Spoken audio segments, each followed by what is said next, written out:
Clash of Minds mempersembahkan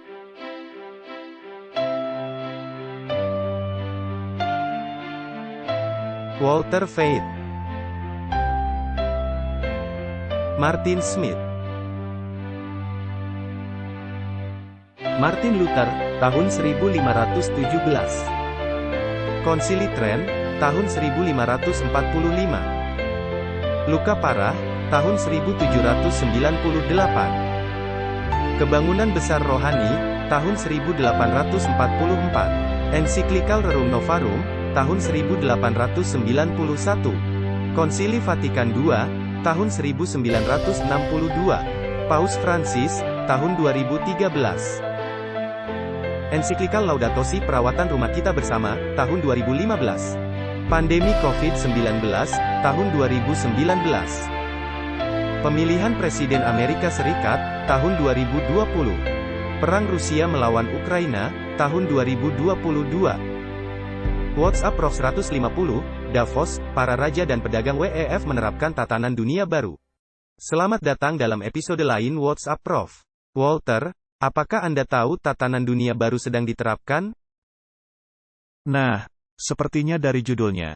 Davos, para raja dan pedagang WEF menerapkan tatanan dunia baru. Apakah Anda mencoba menyampaikan bahwa hal ini sudah diterapkan? Kita nanti melihatnya. Mari kita membukanya dengan doa. Bapa Sorgawi, ada hal-hal penting yang terjadi di dunia, dan itu berlalu tanpa disadari. Tolonglah kami mengungkap hal-hal ini, dan juga mencerahkan pikiran kami. Dan pimpinlah diskusi kami. Di dalam nama Yesus, kami sudah berdoa. Amin. Adanya orang-orang yang berpihak ke kiri, dan ada yang ke kanan. Adanya orang-orang yang menuduh, dan di pihak lain, balik menuduh. Tetapi saya pikir, mereka sedang duduk semeja. Apa pendapatmu? Saya sependapat dengan Anda. Adanya banyak asap. Dan di belakang asap ini, banyak hal sedang terjadi. Begitulah cara kerja dialektika Hegelian. Jadi Anda mungkin mendengar adanya orang yang berkata, inilah jalannya, yang harus kau tempuh. Kita ambil contohnya, Tony Blair, lalu adanya DeSantis yang berkata, tidak akan berhasil, itu tidak akan kemari. Tetapi, bukankah mereka semua masuk dalam masyarakat asing? Jadi Anda lihat, telah adanya banyak pembicaraan mengenai Davos, di tahun-tahun yang sebelumnya. Tetapi kita tidak terlalu banyak memperhatikan. Sebetulnya, sudah berapa lama Davos itu berlangsung? Wah, sudah lama sekali. Jadi, menurut Anda, jika sekarang kita mendengar mereka berbicara tentang tatanan dunia baru dan semua hal ini, bagaimana dengan yang sebelumnya? Hal ini sudah cukup lama terjadi. Jadi, marilah kita meneliti permainan mereka. Dan apakah kita bisa mendapatkan sesuatu dari dalamnya? Di sini ada artikel mengenai Davos. Ini terbit tanggal 11 Januari tahun 2023. Orang-orang penting kembali ke pegunungan Swiss di tengah-tengah krisis ekonomi. Jadi forum tahun ini akan menjadi yang pertama, di pertemuan biasanya di pertengahan bulan Januari, sejak munculnya pandemi COVID-19. Pertemuan ini dibatalkan di tahun 2021, dan ditunda lagi hingga bulan Mei tahun lalu, hingga banyaknya peserta yang tidak hadir. Dijadwalkan mulai hari Senin, hingga hari Jumat. Jadi itu sekarang sudah lewat. Dan memang kami berkata, tidak akan membahasnya lebih dulu, karena itu akan menjadi spekulasi. Jadi, kita akan membicarakannya setelah peristiwanya, tetapi tetap saja semuanya akan dikatakan spekulasi. Spekulasi, tapi kalau mereka boleh berbicara untuk mereka sendiri. Ya, mereka dapat berbicara dan berbohong untuk diri mereka sendiri. Jadi, Ketua dari World Economic Forum, Borge Brande. Saya tidak tahu apakah saya mengucapkannya dengan benar. Saya harap saya salah mengucapkannya, karena menurut saya nama mereka pantas disalahkan. Nama saya saja, orang sering salah mengucapkannya, ya tidak mengapalah kalau yang satu ini saya salah sebut.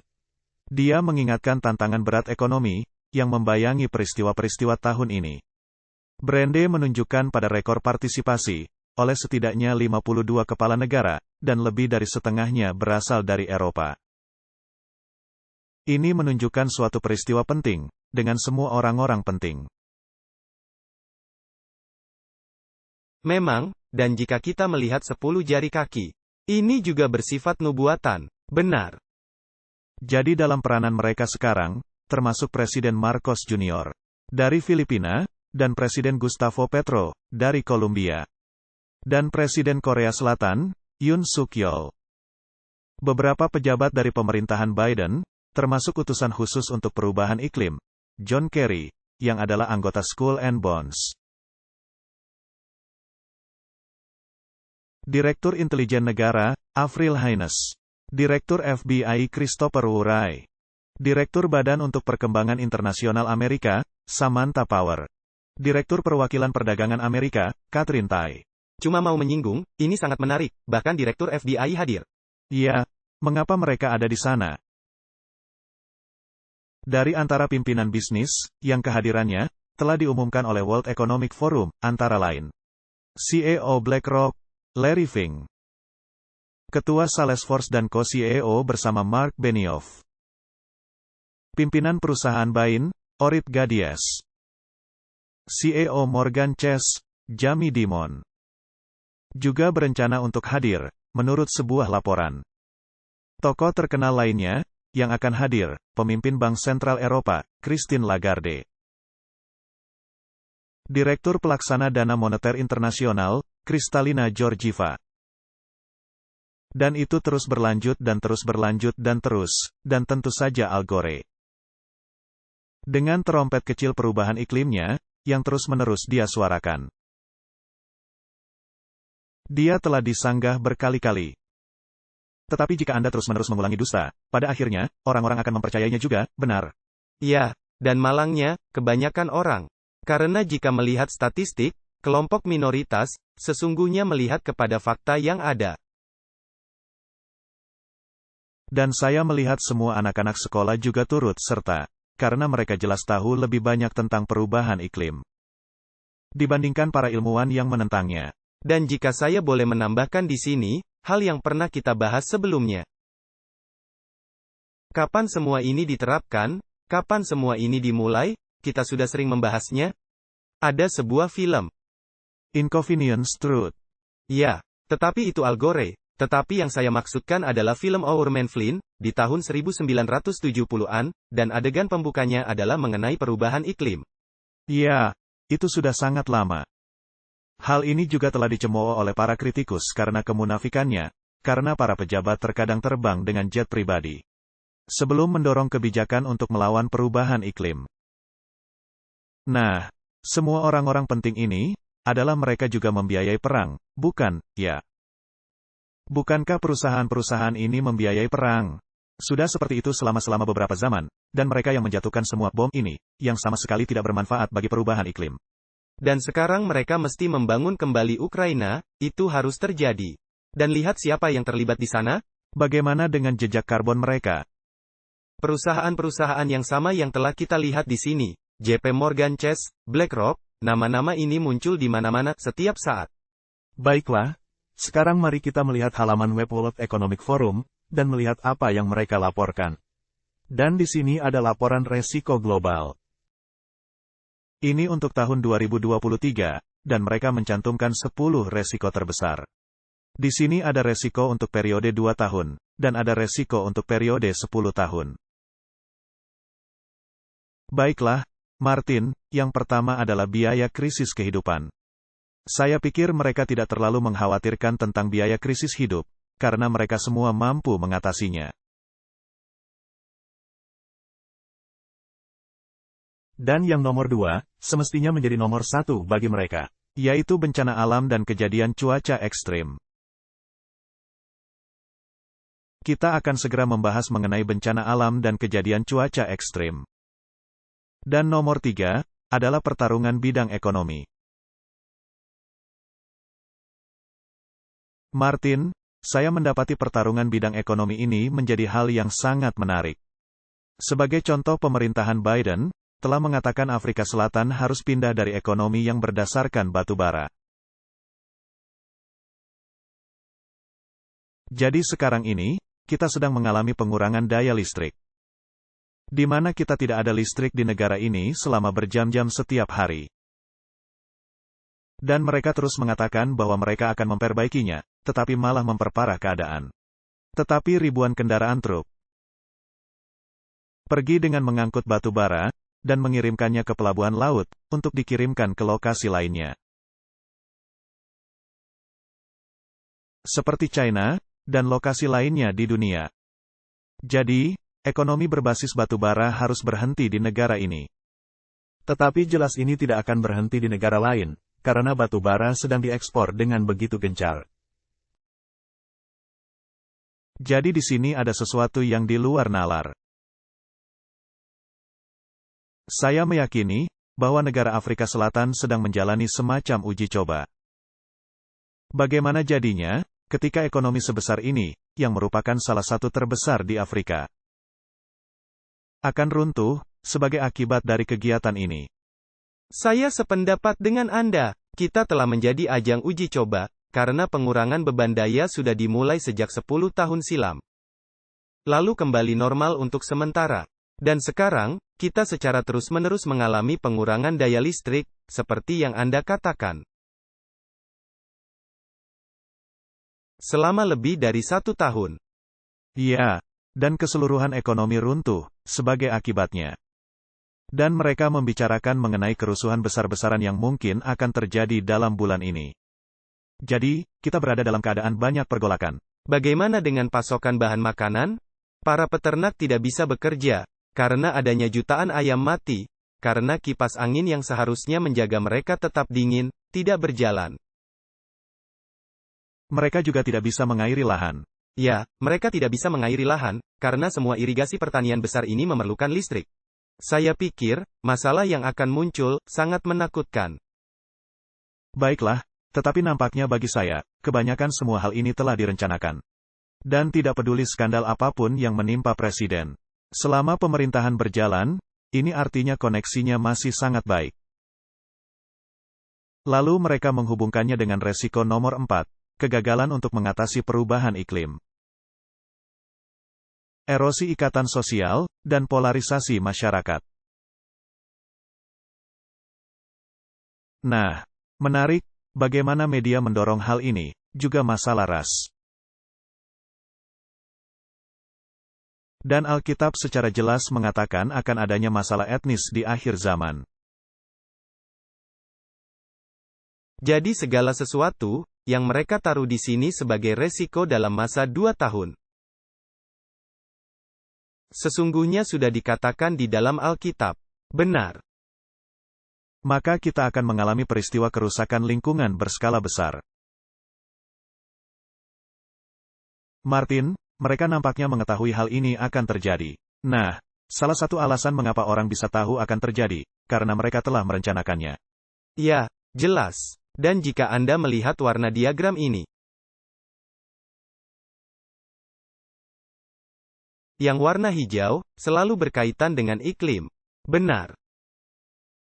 Dan Anda bisa melihat mayoritas resiko atau masalah yang dihadapi negara atau seluruh dunia.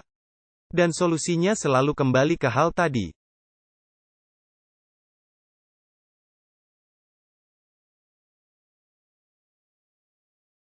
Kegagalan menyesuaikan diri kepada perubahan iklim. Lalu adanya warna ungu di sini yang menarik.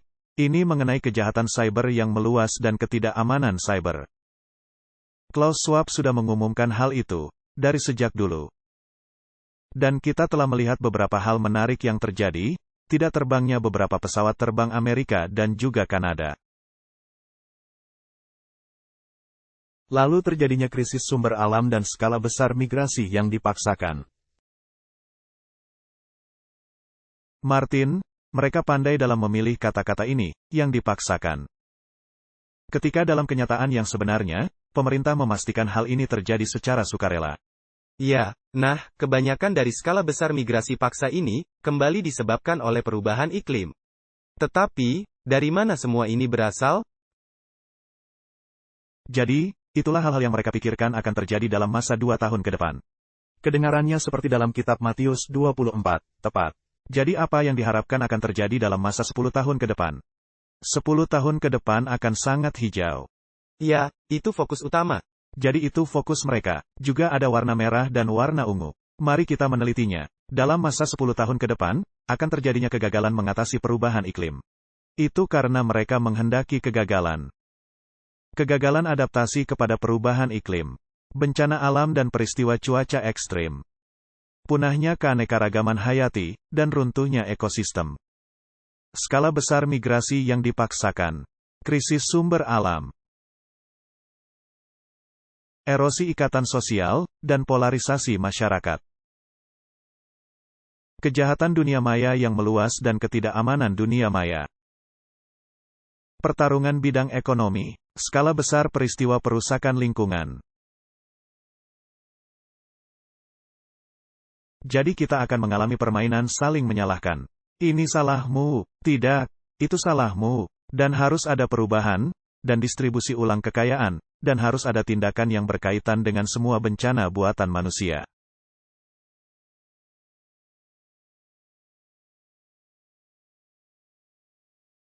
Jadi itulah yang menjadi faktor-faktor resiko, dan yang seperti kita katakan, ini mirip seperti dalam kitab Matius 24. Mari kita menelitinya kembali. Di sini ada kutipan manuskrip nomor 1, dari buku Selected Messages, volume 2, halaman 52. Perubahan iklim atau campur tangan yang disengaja, itulah yang kita tuliskan. Lihat saja badai dan angin puting beliung. Setan sedang bekerja di atmosfer. Dia sedang meracuni atmosfer. Dan di sini kita bergantung kepada Allah untuk kehidupan kita saat ini dan kekal. Dan dengan berada di posisi kita saat ini, kita harus selalu terjaga, sepenuhnya berbakti, sepenuhnya bertobat, sepenuhnya dikuduskan bagi Tuhan. Tetapi kita nampaknya duduk, seperti lumpuh. Allah sorgawi, bangunkan kami. Menurut kutipan ini, yang dibuat di tahun 1890. Apa yang akan setan lakukan? Setan akan meracuni atmosfer, dan akan membuat badai dan angin puting beliung. Dan kita bergantung kepada Allah untuk nyawa kita. Apakah itu berarti banyak orang akan mati, seperti lalat? Ya. Bukankah kitab Yesaya mengatakan orang-orang akan mati seperti lalat? Ya. Dan apakah kita sedang melihat kematian-kematian di atas normal? Ya. Kita sedang melihat semua hal-hal ini. Dan kita mesti bertanya, apakah ini hanya disebabkan oleh setan saja, ataukah dia memakai agen-agen manusia? Ya, tentu, dia menggunakan agennya, agen manusianya, dan malaikatnya yang jatuh. Apakah kita mengetahui siapa-siapa agen setan? Di dalam pemerintahan? Iya, di dalam pemerintahan. Apakah kitab suci menjelaskan siapa musuh-musuh kita itu? Apakah Alkitab berbicara tentang binatang itu? Ya. Apakah Alkitab memberikan ciri-ciri yang jelas tentang siapakah binatang itu? Ya. Apakah raja-raja dunia akan berzina dengan binatang ini? Ya. Apakah sistem keagamaan dunia akan berzina dengan binatang ini? Ya. Apakah kekuatan ekonomi akan berzina dengan binatang ini? Ya. Jadi, siapa yang menjadi agen setan? Mereka semua. Mereka semua. Baiklah, bukankah kita baru saja melihat daftar yang panjang? Ya, dan kita bisa membahasnya secara lebih detail. Nah, di sini ada diagram menarik lainnya, suatu penggambaran konglomerat dari World Economic Forum. Ini adalah laporan resiko global untuk tahun 2023, dan di sini ada bola-bola kecil. Dengan warna yang berbeda-beda, dan bola yang lebih besar, yang disertai keterangan. Mari kita lihat beberapa saja. Kita tidak akan menelitinya secara mendetail. Tetapi jelas mereka berkata, segalanya saling terkait. Semua krisis saling terkait. Dan Anda mesti menanyai diri Anda sendiri, bagaimana cara Anda menyebarkan informasi. Agar membuat orang-orang mempercayai adanya krisis, bukankah Anda memakai media? Itu merupakan sumber utama dalam menyebarkan informasi kepada dunia. Baiklah, jadi ada media dan media alternatif. Nah, siapa yang mereka perangi, dalam dugaan kita? Media alternatif, karena kata mereka, itu memberi informasi salah. Apakah mungkin, Martin, beberapa media alternatif merupakan bagian dari rencana Hegelian? Ya, mungkin saja ada beberapa yang demikian. Jadi, ini sangat membingungkan. Ya, Anda mesti sangat berhati-hati dalam mencari dan melihat informasi mereka. Benar sekali. Mari kita melihat apa masalah besar mereka. Sekarang mari kita melihat bola besar mereka. Di sini terdapat erosi ikatan sosial. Dengan kata lain, bangsa melawan bangsa, kerajaan melawan kerajaan. Kelompok etnis melawan kelompok etnis. Dan hal itu dikaitkan kepada informasi salah, dan tidak mendapat informasi. Lalu adanya hal-hal kecil tertentu, seperti kejahatan dunia maya yang menyebar luas, ketidakamanan dunia maya. Konsentrasi kekuasaan digital, hasil yang merugikan dari teknologi canggih, dan kerusakan infrastruktur informasi kritis. Pada dasarnya, itu adalah peperangan cyber, salah memberi informasi, kita mesti mengendalikan narasi. Kita mesti jelas, ini adalah salah memberi informasi, menurut mereka. Atau apapun yang menentang narasi mereka. Ini menurut mereka adalah informasi yang salah. Jadi jika mereka berdusta, dan adanya orang lain yang memberitakan kebenaran, maka itu adalah informasi salah, karena tidak sama dengan mereka. Jadi mesti sejalan dengan mereka. Jadi ini adalah kenyataan yang sangat penting. Informasi harus dikendalikan. Kita harus bertanya, mengapa? Karena adanya pesan tertentu yang mesti diberitakan kepada dunia. Dan jika pesan itu diterima sebagai kebenaran, maka setan dan rekan-rekannya akan kehilangan pengikutnya. Jadi, informasi salah harus menjadi begitu luas. Sehingga Anda bisa memasukkan segala sesuatu ke dalam golongan informasi salah, termasuk kebenaran, dan menerapkannya. Dan itu menyebabkan erosi, lalu kemerosotan mental yang parah. Apakah dunia obat bius memainkan peranannya? Jelas. Karena jika orang semakin stres, maka semakin banyak mereka memakai obat-obatan untuk mengurangi beban masalah mereka. Lalu apa yang selanjutnya akan dilakukan? Kami akan menunjukkannya di artikel selanjutnya. Ini seperti yang sekarang dilakukan di Oregon dan Vancouver, dengan melegalkan obat bius.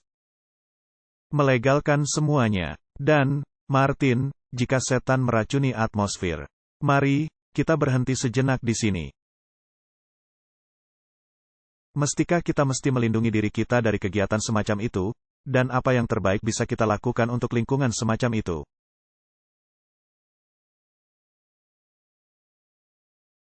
Guna melawan peracunan, hal terbaik apa yang bisa kita lakukan?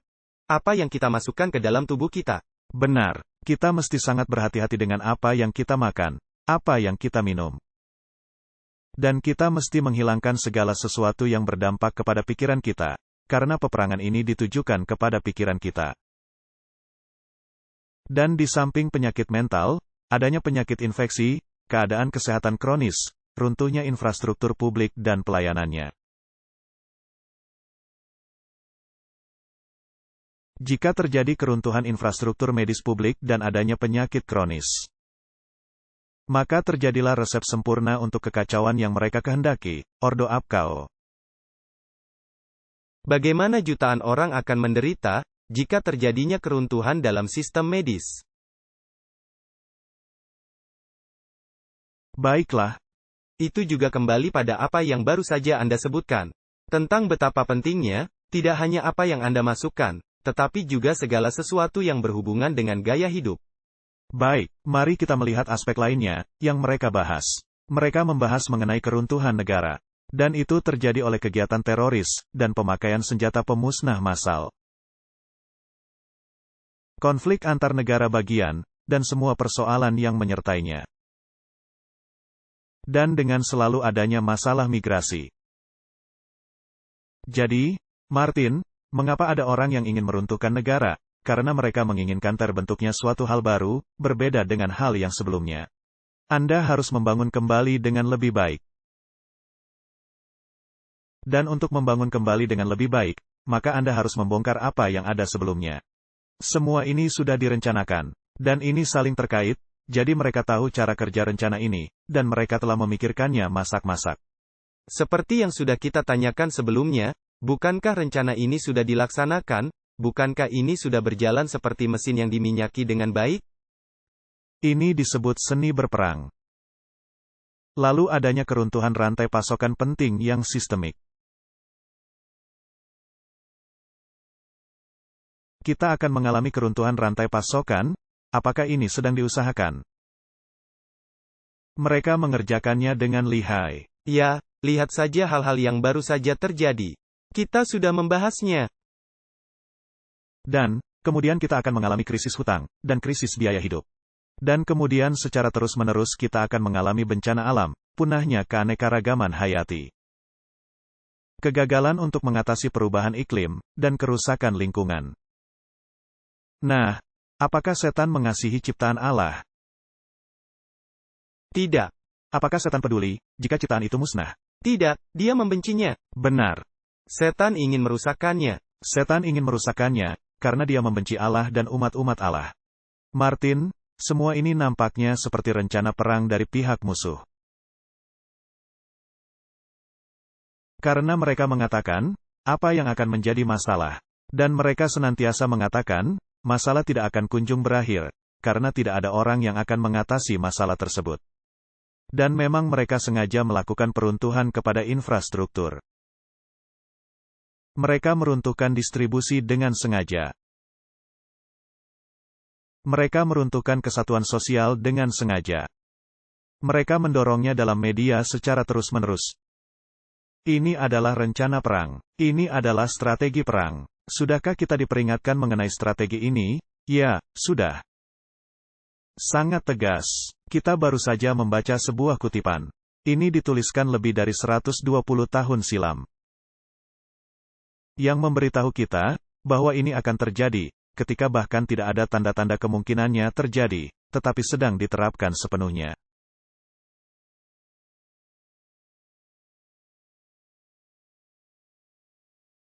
Jadi, marilah kita melihat kutipan dari buku The Great Controversy, kemenangan akhir, untuk menaruhnya ke dalam konteks. Orang-orang jahat telah melewati batas masa percobaan mereka.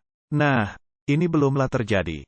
Tetapi mereka sedang berjalan sangat cepat, menuju kepada kebinasaan. Roh Allah, yang terus-menerus ditolak, pada akhirnya akan ditarik. Ini akan segera terjadi. Tanpa perlindungan dari kasih karunia ilahi, mereka tidak terlindungi dari si jahat. Maka setan akan menerjunkan penduduk bumi ke dalam suatu peristiwa kesesakan besar yang terakhir. Bukankah kita baru melihat rencana peperangan untuk peristiwa itu? Tidak satu pun yang bersifat positif. Semuanya merupakan bencana. Ketika para malaikat Allah melepaskan ikatan hawa nafsu manusia, semua unsur pertentangan akan dibiarkan terlepas. Unsur-unsur yang dilepaskan ikatannya, sangat menarik, karena adanya pertentangan sosial. Adanya pertentangan pemerintahan, adanya unsur-unsur alam yang dilepaskan, karena adanya bencana alam. Seluruh dunia akan terlibat dalam kehancuran, yang lebih dahsyat dari peristiwa kehancuran kota Yerusalem kuno. Jadi, Martin, ini adalah taktik pengalihan. Setan tahu, ini akan terjadi, karena dia yang akan menerapkannya. Dan setan tidak memiliki pilihan, karena ini sudah dinubuatkan.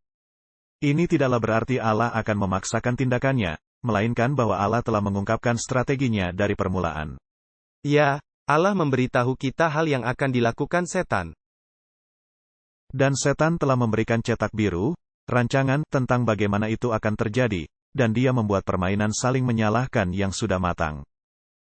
Ini merupakan ketidakmampuan umat manusia untuk mendengar masalah lingkungan, jadi kita akan mengalami keruntuhan menyeluruh ini. Dan tersangka yang duduk di belakangnya, tidak mendapat hukuman. Dan jika Anda menunjukkan siapa pelakunya, akan dikatakan berita palsu. Tepat. Disebut ujaran kebencian. Dan akan dituduh sebagai ujaran kebencian, dan itu akan dipidanakan. Jadi mari kita mengatakannya, sebelum dibuat menjadi hal kriminal. Baiklah, Di sini ada sedikit ringkasan mengenai apa yang terjadi di World Economic Forum. Ini ada di media berita alternatif.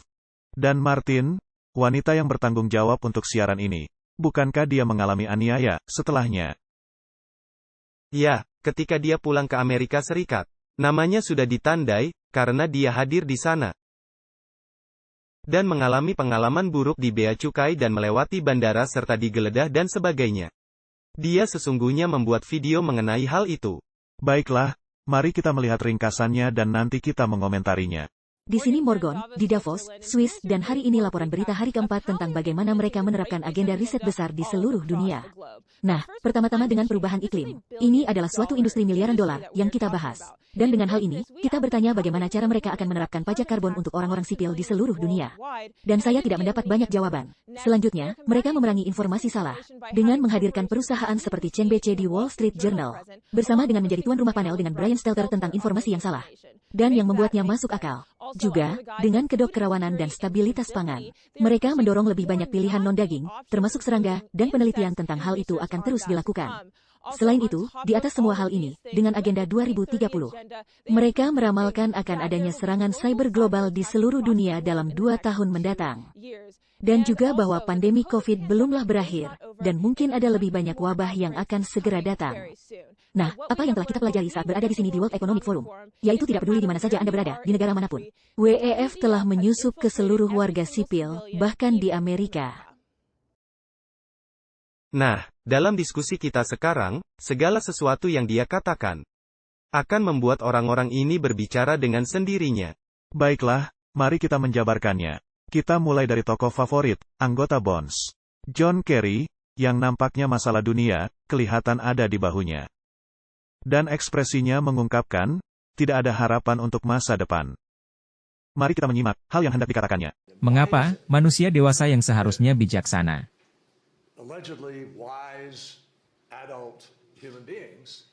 Para CEO, beberapa di antaranya adalah senator Amerika Serikat, ingin mengabaikan sains dan ingin mengabaikan matematika dan ingin mengabaikan fisika. Dan entah bagaimana tidak dapat membawa diri mereka sendiri untuk melakukan apa yang perlu kita lakukan. Dan jika Anda mulai merenungkannya, ini sungguh luar biasa. Bahwa kita memilih sekelompok manusia, karena apapun yang menyentuh kita di beberapa titik dalam hidup kita. Dapat duduk di sebuah ruangan dan berkumpul bersama. Dan benar-benar membicarakan cara menyelamatkan bumi. Maksud saya, sungguh sangat luar biasa untuk berpikir tentang bagaimana menyelamatkan planet ini. Jika Anda mengatakan itu kepada kebanyakan orang, mereka akan berpikir, Anda hanya sekedar orang partai kiri, liberal yang gila, atau apapun itu. Dan memang tidak ada kaitannya. Tetapi itulah keadaan kita yang sebenarnya. Lihat apa yang terjadi kepada spesies di bumi, setengahnya sudah mati. Namun, tentunya kami harus menemukan cara untuk benar-benar serius dalam mengajak dunia korporat untuk bergabung. Jadi, bagaimana caranya? Seperti yang sudah kita pelajari tahun lalu. Dan saya mempelajarinya sebagai sekretaris, dan saya mempelajarinya sejak ditanamkan dengan sungguh-sungguh. Adalah uang, uang, uang, uang, uang, uang, uang. Maaf saya mengatakan hal ini. Ya, memang perlu teknologi. Ya, harus ada inisiatif baru yang menarik. Ya, harus mengorganisir, memenangkan pertandingan politik. Maksud saya, apa yang terjadi pada pemilu sela di Amerika Serikat adalah sesuatu yang ajaib. Dan itu terjadi karena kaum muda memberikan suara. Dan isu kedua yang paling banyak dipilih adalah mengenai iklim. Ketika kita pertama kali datang bersama-sama di Davos, di bulan Mei, dan mulai membahas mengenai visi Gaia, salah satu hal yang saya bagikan adalah visi dari David Rockefeller untuk strategi filantropi yang dia wariskan kepada dana David Rockefeller ketika dia membentuknya. Dua hal. Model filantropi berani menghadapi risiko-risiko. Hal kedua, ialah kita memiliki tanggung jawab moral untuk menggunakan modal filantropi untuk menjadi daya pengungkit dalam mendorong perubahan dan hasil yang lebih baik di masa depan. Dan Gaia mengingatkan kita akan kedua prinsip penting tersebut. Nah, dia mengatakan dengan jelas bahwa dunia ekonomi sekarang harus melangkah lebih maju. Uang, uang, uang. Uang, uang, dan uang. Dan bahwa mereka harus memainkan peran mereka, paham fascisme, benar. Jadi, mereka menginginkan paham fascisme ini, untuk menjadi bagian tak terpisahkan, dalam cara mereka mengatur umat manusia di masa depan. Dan kita tidak boleh lupa, bahwa itu adalah bentuk pemerintahan yang disukai oleh Ordo Jesuit, sesuai perkataan mereka sendiri. Itu adalah sistem pemerintahan yang lebih disukai untuk tatanan dunia baru. Ya, Dan tentunya tersembunyi di bawah hubungan sosial. Lalu adanya juru bicara untuk Yayasan Rockefeller. Dan dia mengakhiri pembicaraannya dengan gaya.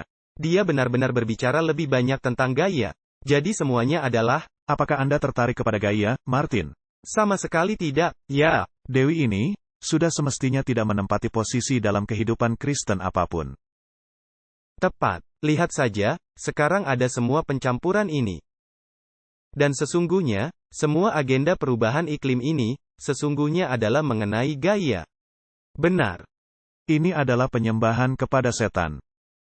Dan ketika Kerry berbicara mengenai tidak mendengar sains, dia sesungguhnya, pelaku yang terbesar yang berkaitan dengan hal itu. Karena mereka tidak mendengarkan sains, karena ilmuwan sejati, yang ribuan jumlahnya. Mereka sesungguhnya terlibat dalam riset perubahan iklim. Dan yang mengatakan, semua ini bohong belaka. Dan lalu Anda akan menghadapi hal ini. Semua orang selalu akan mengatakan bahwa ini adalah teori konspirasi jika Anda berbicara tentang tatanan dunia baru atau para elit yang ingin menjalankan dunia. Tetapi Kerry mengakuinya dan berkata, kami adalah sekelompok orang-orang elit, yang memiliki minat yang sama. Dan kami adalah orang-orang baik. Tetapi mereka adalah orang-orang jahat. Dan Kerry memanfaatkan kemenangan Partai Demokrat pada pemilu terakhir seolah-olah itu adalah kemenangan bagi perubahan iklim. Jika Anda melihatnya dari sisi lain. Jika topik kedua yang paling diberi suara adalah perubahan iklim pada pemilu sela. Jika hal itu benar, nah itu menunjukkan kepada Anda, bagaimana mereka berhasil dalam apa yang mereka ingin dunia percaya.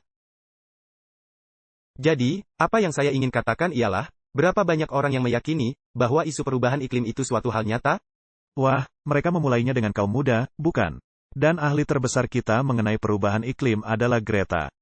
Dia pastinya telah mengadakan kapasitas riset bertahun-tahun sebelumnya, agar bisa membuat pernyataan yang dia lontarkan. Tetapi kita tidak perlu membahasnya. Satu-satunya hal yang menyedihkan adalah kelompok mayoritas, rencana mereka berhasil karena mayoritas dunia sedang mengikuti rencana mereka. Baiklah, mari kita simak pembicara berikutnya, Brian Stelter. Bukankah dia bekerja untuk CNN? Ya. Dan sekarang dia menjalankan panel ini untuk disinformasi. Nah, memang mereka lihai akan hal itu. Mari kita menyimak apa yang dikatakannya. Bahaya yang jelas dan nyata dari informasi yang salah akan topik menjadi perbincangan kita di sini sore ini. Kita baru saja mengikuti sesi mengenai mematahkan ketidakpercayaan dan itu saling terkait. Jadi dari sinilah kita memulai. Saya adalah Brian Stelter, dulu saya bekerja di CNN, sekarang bekerja di Universitas Harvard. Izinkan saya memperkenalkan secara singkat para panelis kita dan karena kita sedang melakukan siaran langsung, sebagai pengingat bahwa tagarnya adalah WF23. Kita bisa mencoba menyampaikan informasi yang sebenarnya ke seluruh dunia untuk mengatasi semua kegilaan ini.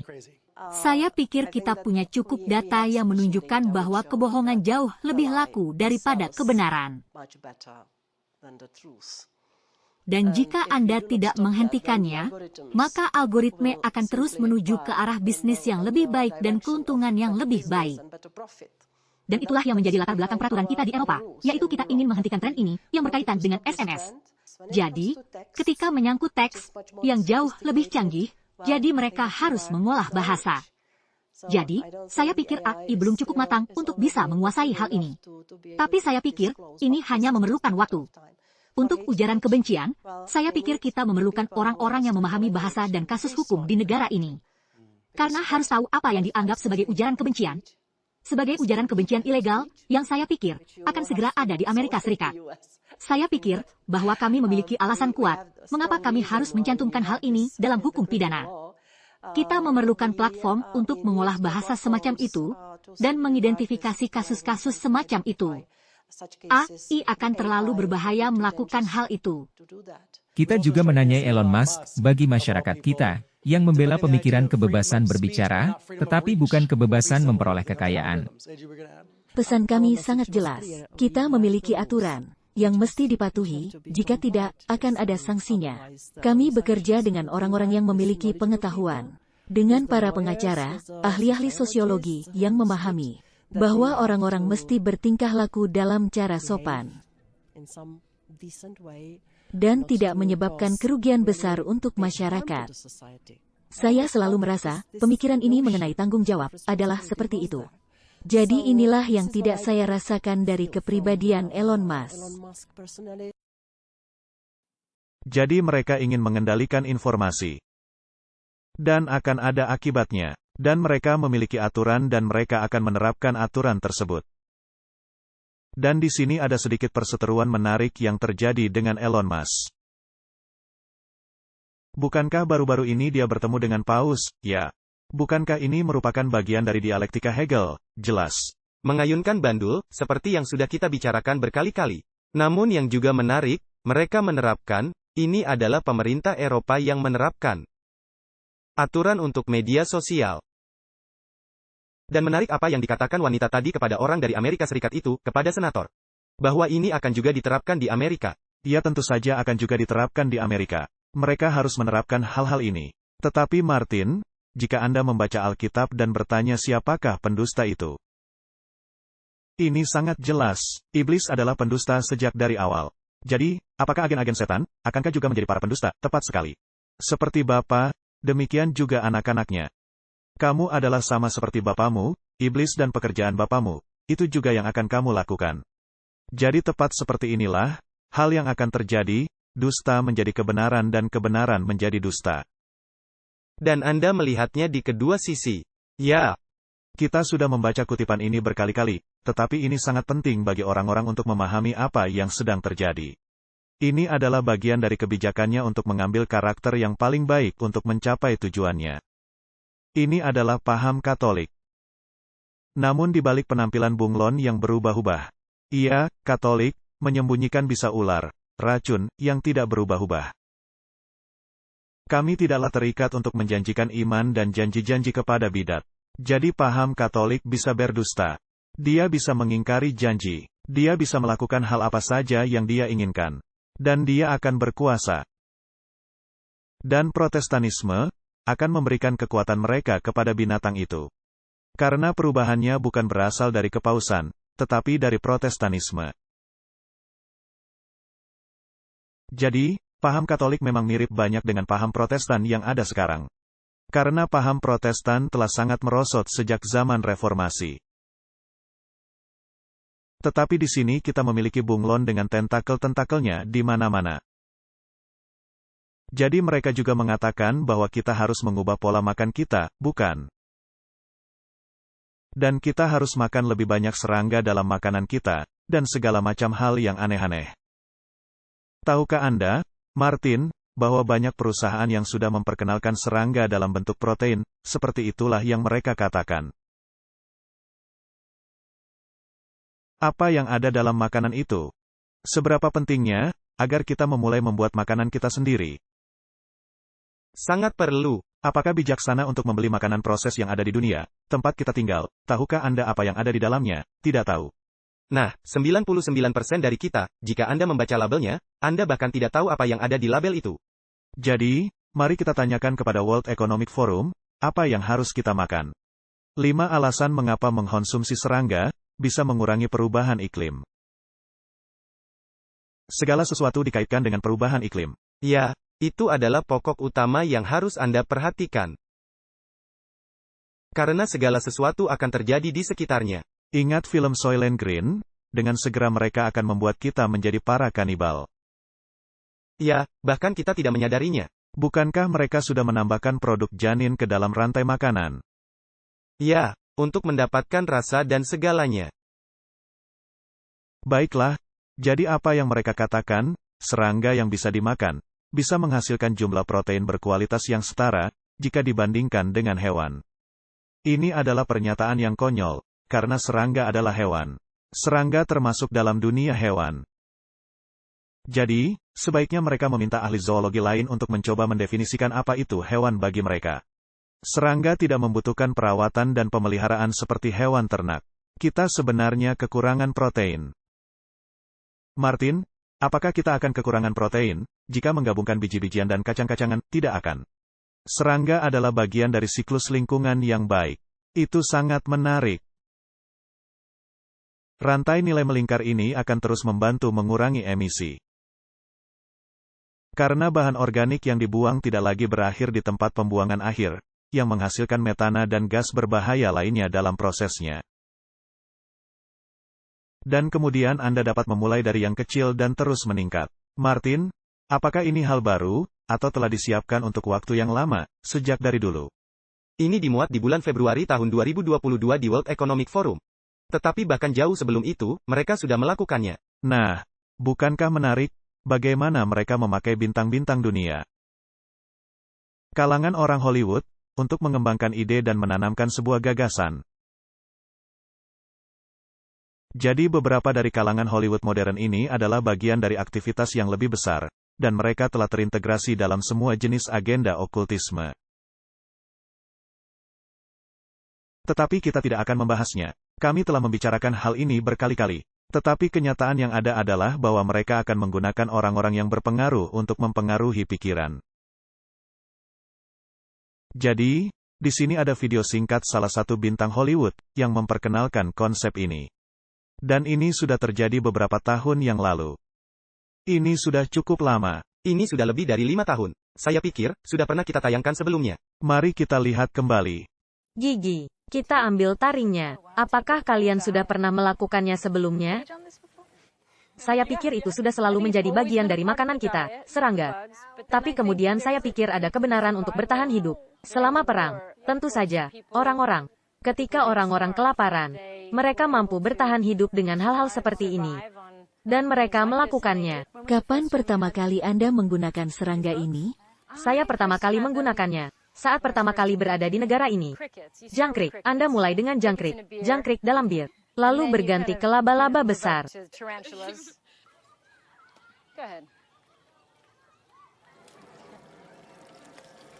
Bagaimana Anda membalik kala jengking? Enak, anak-anak mau makan laba-laba panas?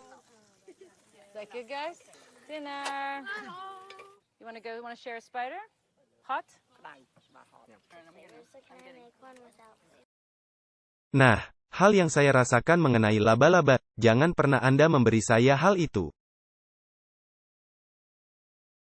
Nah, di sini ada artikel tanggal 24 Januari tahun 2023. Serangga yang masuk daftar menu, ketika Uni Eropa menerima 2 jenis untuk konsumsi manusia. Belatung seperti larva ulat kecil, sejenis kumbang hitam mengkilap. Dan jangkrik rumah akan menjadi serangga ketiga dan keempat yang dapat dijual sebagai makanan untuk orang-orang di Uni Eropa. 8 aplikasi lainnya sedang menunggu persetujuan. Pada hari Selasa, Uni Eropa memberikan lampu hijau untuk penjualan larva yang berbentuk bubuk, pasta beku, dan bentuk kering. Jangkrik dapat dijual sebagai bubuk yang sudah dihilangkan lemaknya. Dan alasannya adalah untuk membendung perubahan iklim. Sepertinya ini menjadi alasan untuk segala sesuatunya. Benar. Anda akan lihat, tidak ada satu hal pun atau solusi yang tidak dikaitkan dengan perubahan iklim. Jadi protein serangga dapat menjadi alternatif yang murah, terutama dalam makanan olahan. Martin, saya pikir saya akan beralih dari makanan olahan sepenuhnya. Benar. Tidak peduli jika Anda makan keripik kentang, atau kacang-kacang dalam kaleng. Anda tidak tahu apa yang ada di dalamnya. Anda tidak tahu apakah itu halal untuk dimakan. Baiklah, peranan yang lebih mungkin dari protein serangga, adalah bisa menjadi makanan ternak. Martin, apa yang menjadi makanan hewan ternak pada saat ini, sudah menjadi hal mengerikan. Jadi, tidak ada kemajuan jika memberinya serangga untuk makanannya. Ayam kampung, bagaimanapun juga, memakan serangga. Karena beberapa cacing kumbang dan larva lalat sangat cocok untuk proses tersebut. Secara efektif dapat mendaur ulang sejumlah besar makanan yang terbuang setiap tahunnya. Apakah Anda suka larva lalat, Martin, dan Anda termasuk orang yang fobia terhadap lalat? Mungkin, entahlah, pasti ada sesuatu yang terjadi di otak saya yang membuat saya melakukan itu. Nah, Martin, jika Anda sedang mengamuk, saya tahu cara mengendalikan Anda, cukup dengan menunjukkan laba-laba kepada Anda. Jadi, Martin, mereka tidak hanya ingin mengendalikan apa yang masuk ke mulut Anda. Mereka juga ingin mengendalikan apa yang masuk ke pembuluh darah Anda. Dan apa yang masuk ke otot Anda. Jadi, mari kita dengarkan anggota perkumpulan rahasia lainnya, Tony Blair. Ya, cara terbaik untuk mempertahankan fokus politik karena, maksud saya, kenyataannya untuk debat politik di banyak negara saat ini. COVID itu sudah berlalu. Maksud saya, tidak. Tapi percayalah, kebanyakan orang yang duduk di Downing Street saat ini tidak lagi membahas tentang COVID dan di G7 atau G20. Saya pikir Anda tidak akan mendapatkan fokus yang Anda butuhkan kecuali jika ada dua hal yang jelas. Pertama, bahwa ada tantangan dan peluang yang sedang berlangsung. Dan saya pikir hal itu bukan hanya tentang COVID. Ini adalah tentang fakta bahwa kita akan memiliki banyak sekali vaksin baru yang dapat disuntikan yang akan menangani beberapa penyakit terburuk di dunia. Yang memberi kita kesempatan untuk membuat perubahan besar dalam kesehatan dunia. Dan jika Anda ingin para politisi fokus, mereka harus berpikir, lihat, ini akan segera terjadi. Karena jika Anda memberitahu mereka tentang pandemi di masa depan, mereka akan berpikir, ya, ini masalah orang lain. Tetapi, jika Anda memberitahu mereka bahwa sesungguhnya dalam beberapa tahun ke depan, Anda akan memiliki kesempatan untuk membuat perbedaan besar terhadap layanan kesehatan penduduk dunia. Itu akan membuat mereka lebih fokus. Hal kedua yang mereka butuhkan adalah fokus pada kesempatan untuk mengubah perawatan kesehatan yang muncul sebagai hasil dari pengalaman kita dengan COVID. Karena setelah semuanya selesai, ini masih merupakan operasi yang sangat luar biasa. Ngomong-ngomong, Seppi melakukan pekerjaan yang fantastis. Kalian layak mendapatkan banyak ucapan selamat untuk itu. Jadi, menurut saya, ini adalah seputar hal-hal seperti bagaimana Anda memastikan bahwa Anda mendapatkan kerja sama ilmiah yang tepat. Dan kerja sama antara pihak berwenang sehingga di masa depan Anda dapat menyelesaikan berbagai hal dengan lebih cepat. Sebagai contoh, di benua Afrika, jika kami memiliki badan obat-obatan Eropa, kami memiliki badan obat-obatan Afrika yang memungkinkan Anda untuk memiliki satu sistem, satu standar yang sangat besar, mengubah cara vaksin dan perawatan diperkenalkan di Afrika. Saya pikir bahwa ada dorongan besar sekarang untuk infrastruktur digital nasional. Digitalisasi dalam layanan kesehatan, menurut saya, adalah salah satu perubahan besar. Kita harus membantu negara-negara untuk mengembangkan infrastruktur digital nasional yang akan mereka butuhkan karena vaksin-vaksin baru ini. Dan pada akhirnya, ini juga tentang menunjukkan kepada orang-orang dan menunjukkan kepada kepemimpinan politik bahwa Anda bisa membuat perbedaan positif dalam sistem perawatan kesehatan Anda dengan mengadopsi langkah-langkah ini. Karena hal ini memiliki dampak yang lebih besar dibandingkan dengan penyakit atau pandemi tertentu. Jadi, saya pikir jika Anda ingin mempertahankan fokus politik, dan saya setuju bahwa hal ini penting untuk dilakukan, Anda harus menunjukkan kepada orang-orang bahwa ini adalah topik yang berkelanjutan. Bukan topik masa depan, melainkan yang ada sekarang ini. Ini memiliki dampak yang luas dan ada serangkaian solusi yang telah diajarkan COVID kepada kita, yang muncul dari pandemi COVID. Yang mana, jika kita menerapkan kemauan politik yang tepat, kita dapat membuat sistem pelayanan kesehatan kita menjadi lebih baik. Tidak hanya untuk pandemi dan penyakit, tetapi secara lebih umum untuk kesehatan masyarakat. Jika Anda melakukan itu, mereka akan berpikir bahwa ada suara di dalamnya dan ada suara di dalamnya. Mereka akan fokus. Terima kasih. Martin, ini adalah Asklepios, ular dengan taringnya, yang menyuntikkan berbagai materi ke dalam tubuh Anda. Saya pikir saya lebih suka memilih jalan reformasi kesehatan. Ya pasti. Dan jika kita melakukan itu, maka kita akan memiliki perlindungan yang lebih besar daripada yang bisa disediakan oleh orang-orang ini. Nah, menarik bahwa dia menyebutkan Afrika. Mengapa Afrika? Apakah karena Afrika tidak memainkan permainan sebaik yang mereka kehendaki? Saya pikir, tepat seperti itulah hal yang terjadi. Dan mereka ingin memainkan permainan dengan lebih baik. Nah, saya tinggal di Afrika. Saya tidak ingin memainkan permainan ini. Saya ingin melakukannya dengan cara Allah. Nah, Tony Blair sudah sangat vokal dalam topik ini.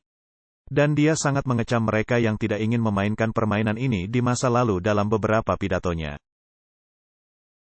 Dan kami selalu ingin menunjukkan bahwa semua pemain peran yang sangat penting ini. Mereka semua terhubung kepada Vatikan. Dan Tony Blair, di tahun 2007, Reuters melaporkan bahwa dia berpindah agama menjadi Katolik dari Gereja Inggris Anglikan, menjadi Katolik Roma.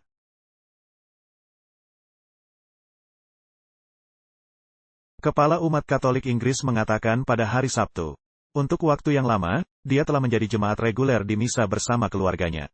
Dan dalam beberapa bulan terakhir, ia telah mengikuti program pembinaan untuk mempersiapkan penerimaannya ke dalam formasi persekutuan penuh. Formasi, pembinaan, spiritual adalah pemikiran Jesuit.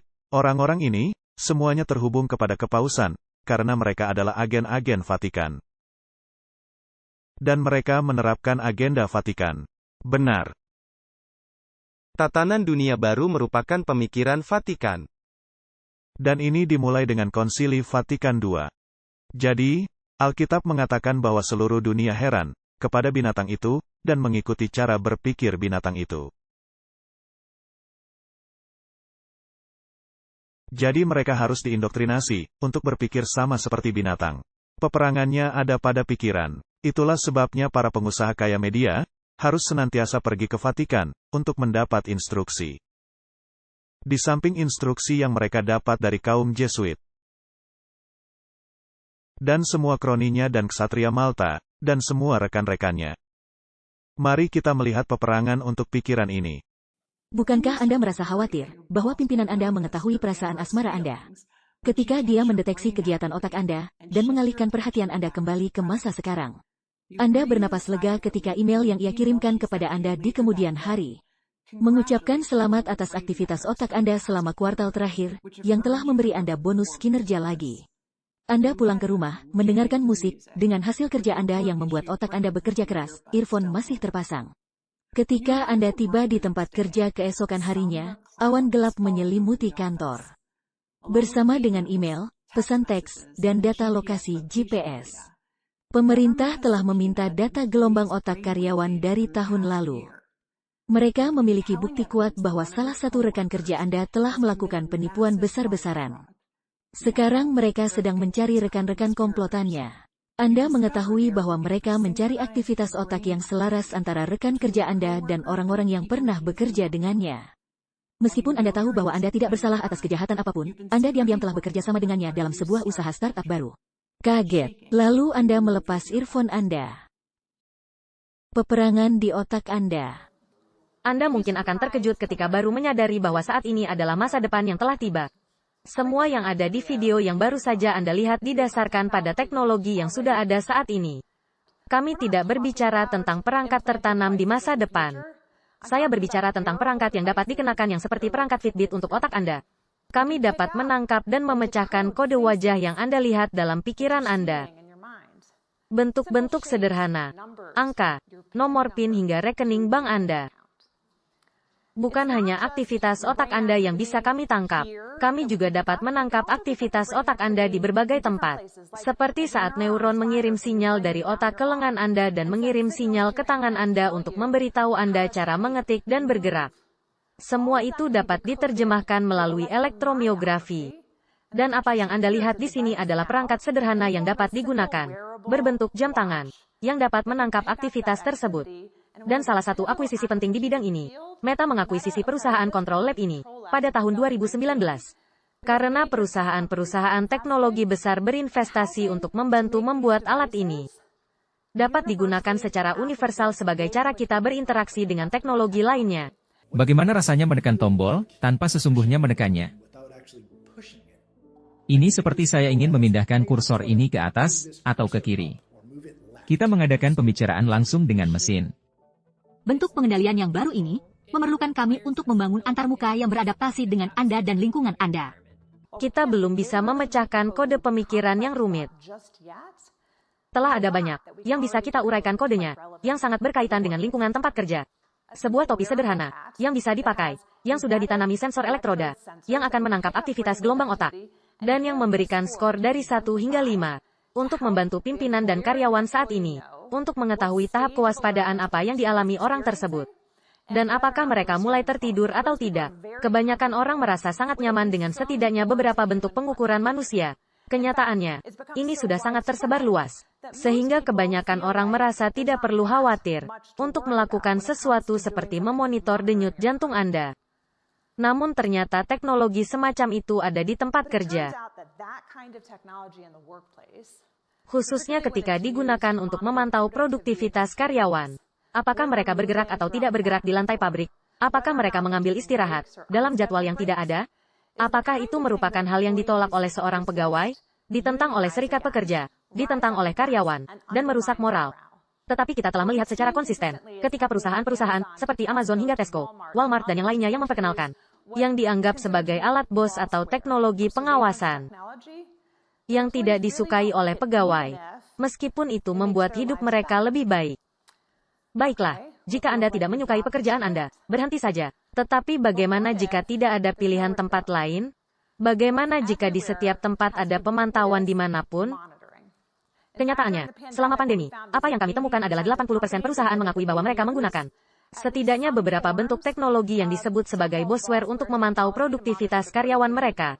Cara terbaru untuk memantau aktivitas adalah melalui perangkat seperti ini. Ini adalah earpod yang akan diluncurkan akhir tahun ini.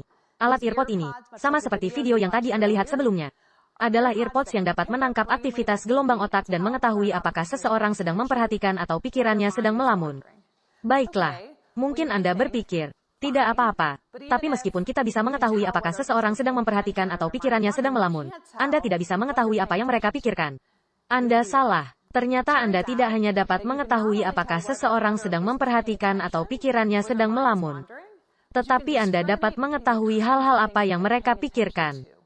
Apakah mereka sedang melakukan sesuatu seperti tugas-tugas utama seperti pemrograman, tugas-tugas tambahan seperti menulis dokumentasi, atau aktivitas yang tidak berhubungan dengan kerja, seperti browsing internet, media sosial, atau penelusuran online. Ketika Anda menggabungkan aktivitas gelombang otak bersama dengan bentuk perangkat lunak dan teknologi pengawasan lainnya, kekuatannya menjadi sangat akurat. Dan bagaimana Anda memecahkan kode nomor PIN seseorang? Menyebutkan angka dan melihat bagaimana otak mereka bereaksi? Jadi, Anda memiliki sinyal memori pengenalan yang ada di alam sadar dan bawah sadar. Ini merupakan bagian yang telah dipakai oleh pemerintah untuk melakukan interogasi penjahat. Apakah Anda mengenali potensi komplotan ini? Apakah Anda mengenali senjata pembunuh ini? Sinyal-sinyal bawah sadar tersebut, seperti apa yang kita sebut gelombang P300 atau gelombang N400. Ini terjadi bahkan sebelum Anda memproses informasi secara sadar.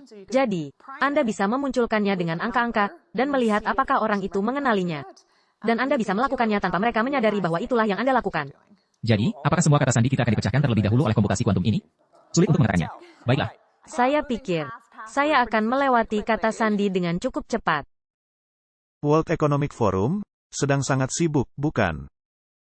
Dan yang saya sukai, saya tidak bisa mengatakan suka, tapi yang menarik dari apa yang wanita itu katakan di awal.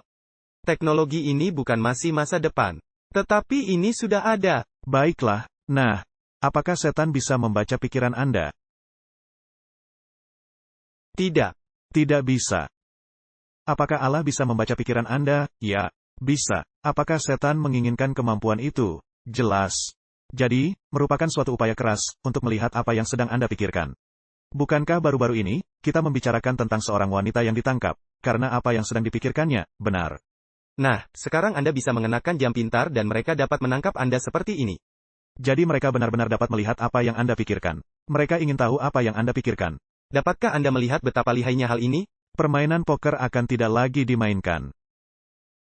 Sekarang wajah poker, tanpa ekspresi itu hilang. Tapi lihat betapa lihainya mereka. Mereka memulainya dengan teknologi jam tangan pintar, dan alat di lengan, dan semua alat ini. Dari sejak dulu, jadi sekarang ini sudah menjadi bagian dari kehidupan sehari-hari Anda. Bukankah itu telah menjadi bagian dari telepon seluler Anda? Bukankah mereka telah mendengar apa yang Anda katakan? Dan semua ini telah muncul di media, dan orang tidak peduli sama sekali. Sejumlah 80% dari perusahaan telah menerapkan alat bosware selama pandemi. Jumlahnya 80%. Jadi, apakah menurut Anda hal ini akan berubah di masa depan? Martin, saya menemukan orang-orang, bahkan dalam ruang lingkup keagamaan, yang ingin memasang alat mata-mata di komputer orang lain, untuk melihat apa yang mereka lakukan. Hal ini sangat memuakkan bagi saya. Bahkan saya tidak percaya bahwa seseorang yang memiliki jejak moralitas di dalam dirinya ingin melakukan hal seperti itu.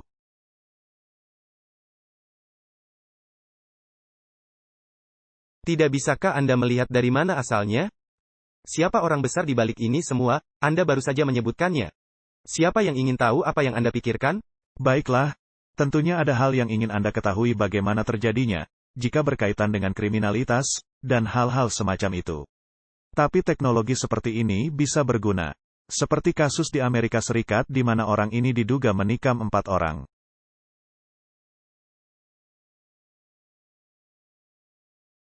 Kisah yang sangat menyedihkan.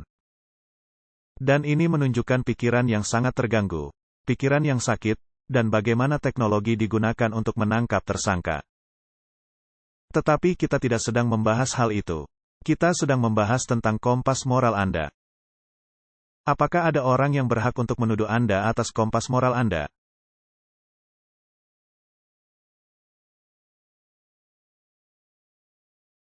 Dengan kata lain, jika saya mempercayai Alkitab dan saya mempercayai apa yang dikatakan Alkitab, apakah kemudian saya akan menjadi musuh negara?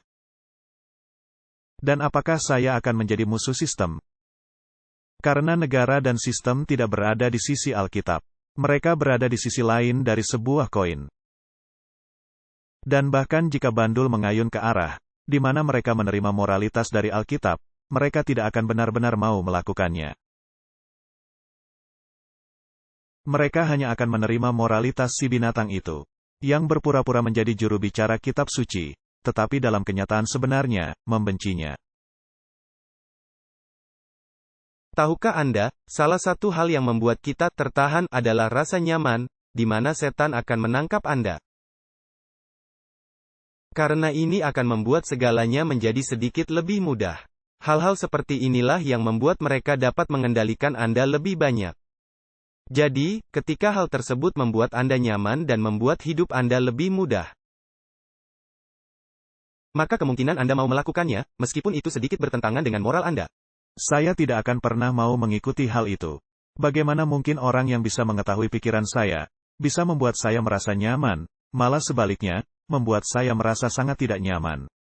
Jadi, perangkat earbud atau apapun yang mereka masukkan ke dalam telinga Anda, saya akan memastikan bahwa mereka tidak akan masuk ke telinga saya, jika saya bisa mencegahnya. Tetapi World Economic Forum belum selesai. Mari kita dengarkan kontribusi selanjutnya. Baiklah, kita berbicara tentang Davos, jadi biarkan mereka menceritakan lebih banyak lagi. Di sini, di WF, saya percaya kita sedang mendiskusikan, ada banyak diskusi tentang seperti apa tatanan dunia baru nantinya. Saya harap pada masa ini, setelah kita membangun tatanan dunia baru ini, Ketika saya melihat ini adalah infrastruktur hebat. ya. Jadi pada dasarnya ini adalah infrastruktur yang panjangnya 170 km, lebarnya 200 meter, tingginya 500 meter. Hampir tidak ada kemacetan. Anda bisa pergi ke berbagai tempat dengan sangat efisien tanpa menggunakan mobil. Tidak ada mobil. Tidak ada satu mobil pun. Ini akan menjadi jenis transportasi yang berbeda. Pada dasarnya ini adalah chip biologis yang ada di dalam tablet. Dan begitu Anda meminum tablet tersebut dan larut ke dalam perut Anda, ia akan mengirimkan sinyal bahwa Anda telah meminum tablet tersebut. Jadi bayangkan penerapan dari hal tersebut, yaitu kepatuhan.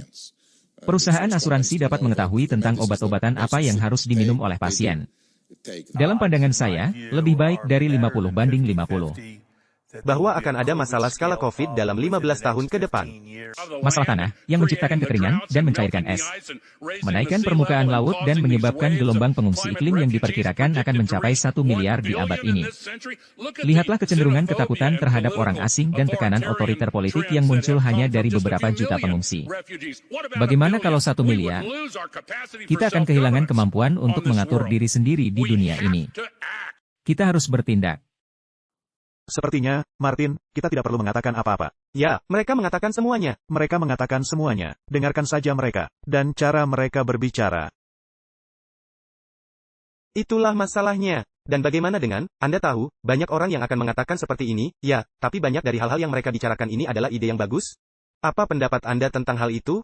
Apakah Mussolini memiliki pemikiran bagus? Bagaimana dengan Hitler? Apakah Stalin memiliki pemikiran bagus? Mereka berbicara dengan gaya yang sama, bukan? Dan pengawasan. Martin, jika Anda ingin selalu memata-matai, ini sudah dimulai oleh Raja Herodes, yang memiliki sistem memata-matai terbesar di zamannya. Dan siapa saja yang menentang dia, atau rezimnya, diseret di jalan-jalan, dan dimutilasi. Jadi, Martin, dari mana semua hal ini bermula? Ya, karena ini adalah tatanan dunia baru, dan pemikiran baru, yang baru saja sekarang diterapkan. Setiap paus telah membicarakan hal ini, dalam beberapa tahun terakhir, sejak Konsili Vatikan II, di tahun 1962. Baiklah, sekarang kita melihat situasi dari orang-orang yang merasa tidak senang dengan hal yang terjadi dengan paham Katolik. Bahkan dalam kalangan Katolik. Ya, mereka adalah orang Katolik. Mereka adalah para penganut Katolik Roma, yang lebih bersifat konservatif, yang menginginkan Katolik lama. Sebelum Konsili Vatikan II, mari kita dengarkan apa yang mereka katakan. Mengapa Paus Francis menolong mereka? Mata rantai yang hilang akhirnya muncul. Video baru dari Klaus Schwab dari World Economic Forum. Menghubungkan titik-titik antara revolusi dalam gereja Katolik 60 tahun yang lalu dan reset besar. Mengapa mereka menyingkirkan Paus Benedictus, dan menempatkan Jose Mario Bergoglio di kursi Santo Petrus? Dan apa hubungannya antara lockdown global sekarang ini? Dan upacara aneh tengah malam yang terjadi sekitar 55 tahun yang lalu? Jauh di dalam katakombe, di bawah jalanan Roma. Pastor Luigi Battazzi, berumur 92 tahun, adalah orang terakhir yang diketahui selamat dari fakta rahasia, yang menurut para ahli, mungkin telah mempengaruhi Paus Francis, yang ditandatangani 50 tahun yang lalu pada masa Vatikan II oleh para uskup Katolik di gereja bawah tanah di Roma, yang disebut sebagai Fakta Katakombe, yang bersumpah untuk membuat gereja miskin untuk kaum miskin. Gereja yang sama, yang dikatakan oleh Paus Francis, yang dia kehendaki sekarang ini. Saya selalu mengatakan, Paus Francis adalah Fakta Katakombe yang baru. Dan, mereka memutuskan, contohnya, untuk memutuskan, untuk menolak misalnya. Untuk dipanggil dengan sebutan yang mulia Monsignor. Jadi mereka ingin dipanggil seperti Bapa. Dan kita bisa mengatakan, sebagai contoh, mereka memutuskan untuk menolak semua lencana. Dan yang saya maksud dengan lencana, ini artinya salib, cincin, benar. Ini termasuk, tentunya, dengan menghilangkan tiara kepausan, atau mahkota, lambang dari kekuasaan pemerintahan Paus, yang telah ada di sana selama 1000 tahun. Dari sejak tahun 1143 hingga tahun 1963, tiara kepausan ditempatkan dengan hikmat di kepala Paus, selama penobatan kepausan. Paus Paulus VI dinobatkan sebagai Paus. Dia tidaklah ditahbiskan, melainkan dimahkotai. Dan mereka menghilangkan lembaga kerajaan itu di setiap tingkatannya. Dalam pengakuan negara Katolik, selama 100 tahun sebelumnya, dan yang pada akhirnya mereka menghilangkan pemikiran penobatan Paus. Dia tidak lagi menjadi raja. Dia lebih mirip seorang presiden, dan itulah yang mereka inginkan. Jadi pada tahun 1964, Paus Paulus VI menanggalkan mahkota itu, dan para paus tidak lagi dimahkotai sejak saat itu. Dan setelah misalnya, ini membicarakan mengenai Paus Francis, dalam pelantikan besar-besarannya, di tahun 2013. Dia mengatakan, dia menghendaki gereja yang miskin untuk kaum miskin. Ingat akan hal ini? Bagaimana saya menghendaki gereja miskin untuk kaum miskin? Mengutip, kami akan melakukan yang terbaik sehingga mereka yang bertanggung jawab atas pemerintahan kami dan atas pelayanan publik kami. Membuat dan mempraktikkan hukum, struktur dan lembaga-lembaga sosial yang dibutuhkan oleh keadilan dan cinta kasih. Kesetaraan dalam perkembangan yang harmonis dan menyeluruh dari semua pria dan wanita. Dan oleh hal ini mewujudkan munculnya tatanan sosial yang baru. Akhir kutipan. Yang dikenal juga sebagai tatanan dunia baru. Uskup Helder Camara, yang disebut Camara, yang mengidentifikasikan dirinya sebagai penganut paham sosial. Uskup pemimpin dari Brasil, yang dinyatakan oleh Paus Francis, sebagai hamba Allah di tahun 2015. Dia adalah panutan dari seorang Jorge Mario Bergoglio. Dan uskup pemimpin Camaralah yang pada tanggal 16 November, tahun 1965. Memimpin 42 Bapak Konsili yang berkuasa, para uskup ke dalam katakombe untuk menandatangani paket katakombe. Nanti kita akan memerincinya. Mereka juga bersumpah untuk menekan organisasi internasional untuk membantu merubah struktur ekonomi yang kata mereka, mengeksploitasi kaum miskin. Ini semua adalah poin-poin yang sangat mirip dengan agenda Paus Francis untuk gereja saat ini. Ada satu hal lagi yang perlu ditambahkan dalam daftar riwayat hidupnya. Dia adalah seorang yang berpengaruh besar untuk seorang pemuda Klaus Schwab. Saya akan memberikan satu contoh, yang bagi saya mungkin merupakan momen yang sangat penting dalam hidup saya. Saya bepergian untuk pertama kali ke Brazil. Saya bertemu seorang imam yang dikenal pada masa itu, sebagai imam kaum miskin. Namanya adalah Don Helder Camara. Dan dia membawa saya ke Fevla of Recife. Dan saya amat kaget. Dan saya berkata, saya mesti mengundang uskup ini ke Davos. Untuk menjelaskan kepada orang-orang tentang apa itu kemiskinan. Jadi, saya mengundang dia untuk datang ke pertemuan tahunan kita, di Davos. Tetapi ketika saya kembali ke Swiss, saya mendapati Sesungguhnya, dia dilarang untuk berbicara pada masa itu, di Swiss karena dia dianggap sebagai seorang komunis. Saya berkata, ini bagi saya merupakan suatu ujian. Dengan segera saya memperhatikan, banyaknya perusahaan yang memberitahu saya, jika Anda mengundang orang ini, yang sangat menentang bisnis, kami tidak akan lagi datang ke Davos. Dan disitulah, saya mesti memegang teguh nilai-nilai saya. Bahkan dengan resiko, saya harus meninggalkan World Economic Forum. Tetapi ini berjalan dengan sangat baik. Saya harus mengatakan kepada para pendengar di Davos, untuk mendengarkan dia. Dan mereka juga bersumpah, guna menekan organisasi internasional untuk menolong merubah struktur ekonomi, yang kata mereka, mengeksploitasi kaum miskin. Ini semua adalah poin-poin yang sangat mirip dengan agenda Paus Francis untuk gereja saat ini. Ini adalah revolusi yang sama. Dalam kenyataannya, oleh para pemain yang sama. Reset besar, dalam kenyataannya dibentuk di katakombe. Di bawah jalanan Roma, pada penutupan Konsili Vatikan II di tahun 1965. Yang diperlukan beberapa saat secara politik, hingga tiba pada keadaannya sekarang. Tetapi ini adalah pergerakan yang sama. Martin, ini sesungguhnya berasal dari waktu yang sedikit lebih awal, yaitu Rerum Novarum. Doktrin sosial Katolik. Dunia harus ditata ulang.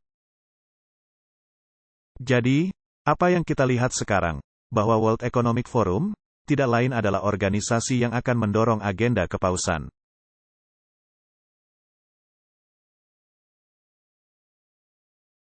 Dan ini merupakan bagian dari penyembuhan luka parah itu. Hingga tiba di masa Konsili Vatikan II. Kepausan, dan dunia keagamaan lainnya, khususnya paham Protestan, terpecah belah. Kepausan dipandang sebagai anti-Kristus, yang telah diidentifikasi oleh para pembaharu. Gambaran itu harus diubah. Dan oleh karena itu paham Katolik mengambil bentuk bunglon. Merubah warnanya, dan pergi ke bawah tanah, ke dalam katakombe. Dan membuat hal yang disebut fakta, yang sesungguhnya menjadi bagian dari rencana, yang sudah dibuat dari sejak lama. Karena iblis tidaklah terpecah-pecah melawan dirinya sendiri. Jadi, sistem antikristus ini, harus membuatnya dirinya populer kepada dunia. Dan membuang gambaran lama, yang melekat padanya. Jadi kekuatan yang berkuasa ini, Monsignor ini. Kekuasaan kepausan yang besar ini, harus dilihat sebagai orang yang merakyat dan bukan lagi sebagai kekuatan yang berkuasa. Yang memerintah dunia dengan kelaliman di masa lalu. Jadi, ia merubah pendekatannya. Namun di balik itu semua, masih ada racun ular yang bekerja. Davos, World Economic Forum, tidak lain adalah rencana kepausan untuk mendapatkan kekuasaannya kembali.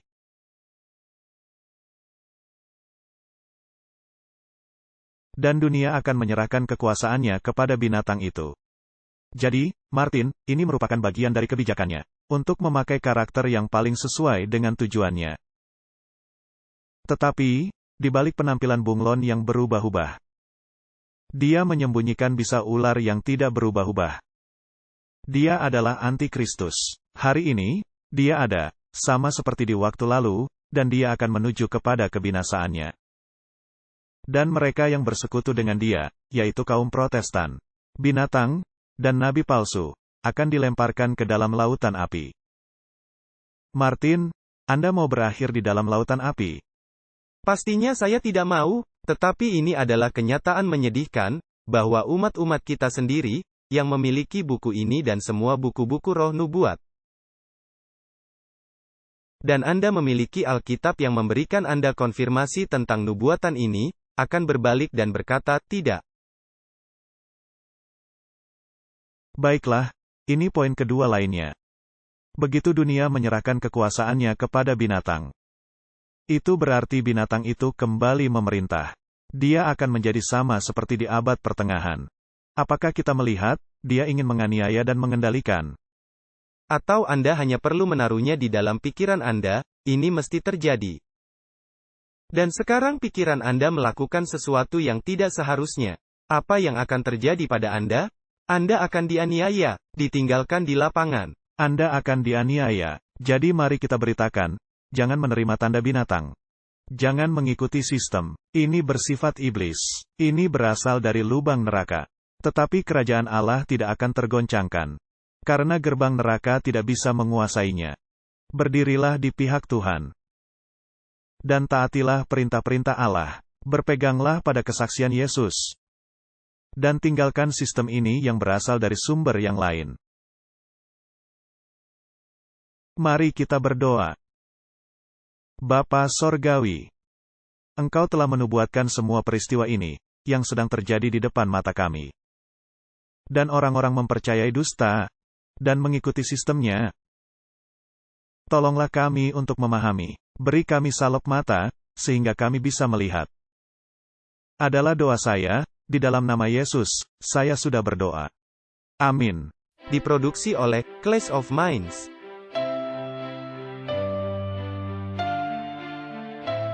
Menampilkan pembicara, Walter Veit dan Martin Smith.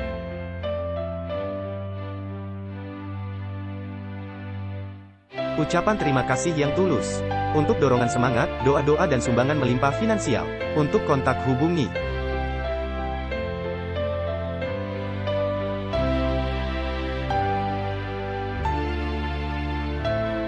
Kami memuji Juru Selamat kami yang setia dan sejati, Yesus Kristus. Untuk rahmat dan belas kasihannya, dan hak istimewa bekerja di kebun anggurnya.